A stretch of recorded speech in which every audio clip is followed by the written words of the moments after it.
Hey guys, today we're taking a look at the new McFarlane Toys DC Multiverse Gold Label Target exclusive Red Tornado. Let's get a better look at that packaging, shall we? And here we are up close and personal with the packaging. We of course have Red Tornado and the other contents right there. We of course have the gold label, little thing right there. Of course 12 plus. On the bottom we of course have DC Multiverse right there, Red Tornado nameplate right there, Red Tornado nameplate again on the side, the DC Multiverse logo up top, McFarlane Toys logo at the bottom. On the back, we of course have a Red Tornado image from somewhere, but it's Red Tornado. And it of course only says DC Classic Red Tornado because they couldn't bother to find a source for Red Tornado because his design doesn't change much. You of course have the McFarlane Toys social medias on Facebook, Twitter, and Instagram on the bottom there. On the other side, you of course have the big nameplate, Red Tornado from DC Classic. You have the DC Multiverse logo up top, McFarlane Toys logo at the bottom. Up at the top there, you of course have the McFarlane Toys logo and of course 22 moving parts. If I could get it to focus, there we go. Then on the bottom, you of course have the Justice League legalese right there. And you of course have the barcode for all you barcode hunters out there. But alright guys, let's get this dude out of the packaging. And here's Red Tornado out of the packaging. And of course, before we take a look at the figure himself, we're of course going to take a look at the other contents.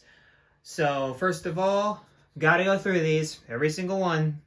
Get ready. It's the stand, it's the hockey puck with the DC logo right there, the one peg, and the 4 little mold plug outs on the bottom. On the others, and the other one, it's the card, which of course has the same splash page as the back of the packaging, Red Tornado from DC Classic. And of course on the back, you have a little bio on Red Tornado there, where it basically tells you his origin, where, yeah, he was constructed by Tio Moro to destroy the Justice League. And he eventually turned good and joined their ranks. But Red Tornado is a fascinating character because Red Tornado's been on many different teams. He's been on the Justice League and the Justice Society, as well as many others. But those are the big ones. So I've always kind of wondered where to put him because I really want to fill out my Justice Society section of my shelf. But at the same time, I'd really love to have Red Tornado with the other members of the League because he was on the Justice League in Young Justice, and that's where I really know him from. So having a little debacle there. But of course, he comes with these fists in the packaging, as you saw earlier. He came with these fists on, but they're really easy to interchange. I'm always very hesitant when it comes to interchange or just wrists in general because the Notorious Grifter and also just their wrists can be really fragile sometimes. Even though they do a good job when they mean to come with hands, it's still sometimes their wrists get really stiff and it really kind of scares me a little. But Red Tornado, of course, comes with this very interesting base here where it's a Red Tornado. And there is a peg in there so he can stand firmly planted. You can get both feet in it. And I think it's a very interesting piece. And it looks like you can put one of the hockey pucks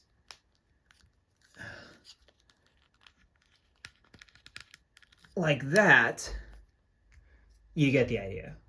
But you can put one of the hockey pucks there too, very much like Joker's money stack, Heath Ledger's money stack. So there's that too, but very interesting piece and a very good display option. I just wish he came with some hand funnels as well, because that's what he normally uses to fight.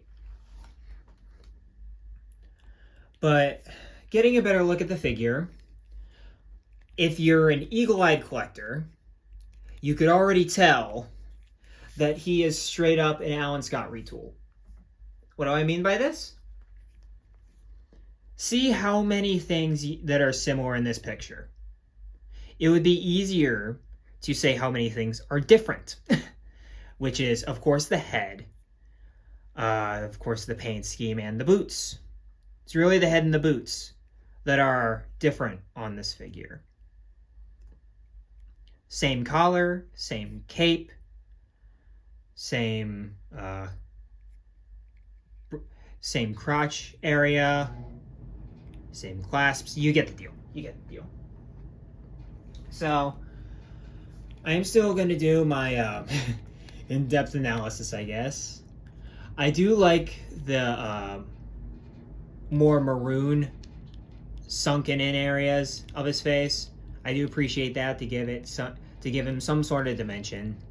Even though I prefer him in a more robotic kind of way, very much like how the art has him. I don't think it translates well to a figure though. I prefer, like I said, I prefer his look from Young Justice.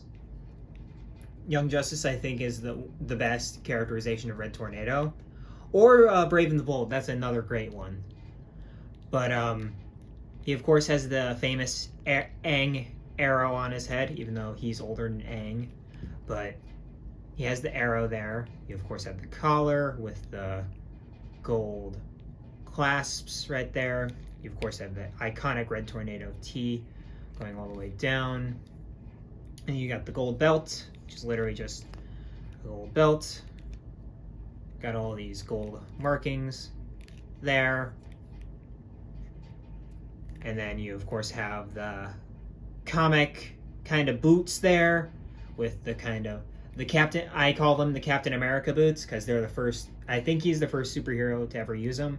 So they're the Captain America boots with the gold on top, with the lines going down on the bottom. But again, it's a red figure. What else? Again, I really do talk about him. But I do like the red outline on the cape.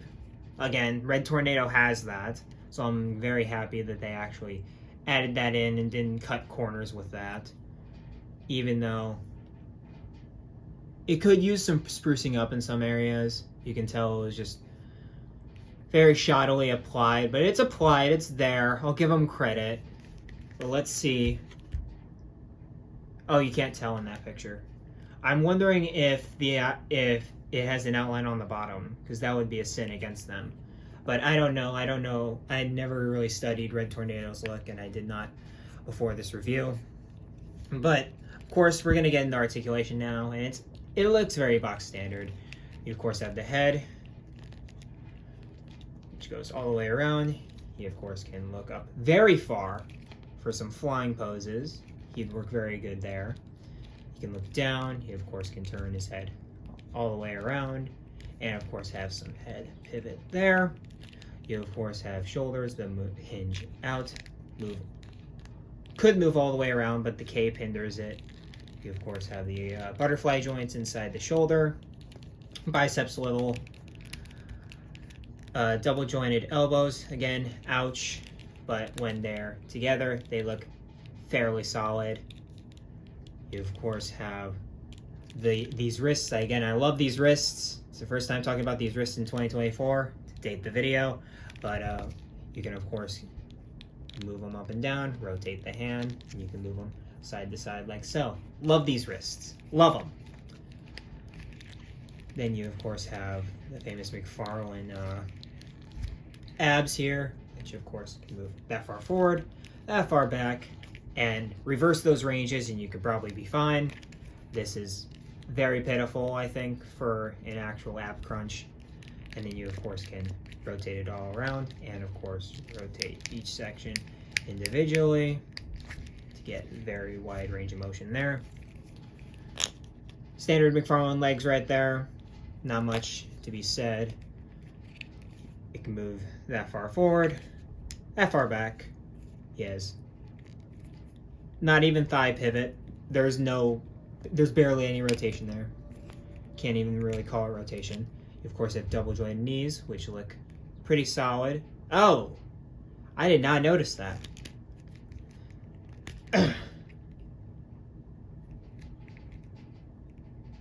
Interesting. That's interesting. The little R and L's there, that's interesting. I've never noticed that before, if that was on previous versions or not. And be aware when using these joints, sometimes they will crunch up the diaper. So be aware so you don't have a huge gap there. And then for the legs, you of course have the top of the ankle, which you could rotate, then ankle pivot on the bottom. You of course can hinge up and down, nice ratchet in there. And of course you have toe articulation, like so. And here is Red Tornado with my 2 Justice Society members here. We of course have Jay Garrick, brilliant figure, no notes. And then of course, where Red Tornado got his buck from with Alan Scott here. And I've got to say, they look really good together. They have that classic 1940s vintage era feel you'd want from a Justice Society shelf. So he's not bad displayed up against these two. And with the newly announced Crisis on Infinite Earths wave, we're gonna get the Spectre too. So the Justice Society is slowly coming together within the line, and I'm very happy to see it. Here we have some more familiar faces in the DC Pantheon. We of course have Batman and Flash right there. Of course, 3 Jokers, Batman and Flashpoint, Barry Allen there. And these go great together. Literally no notes.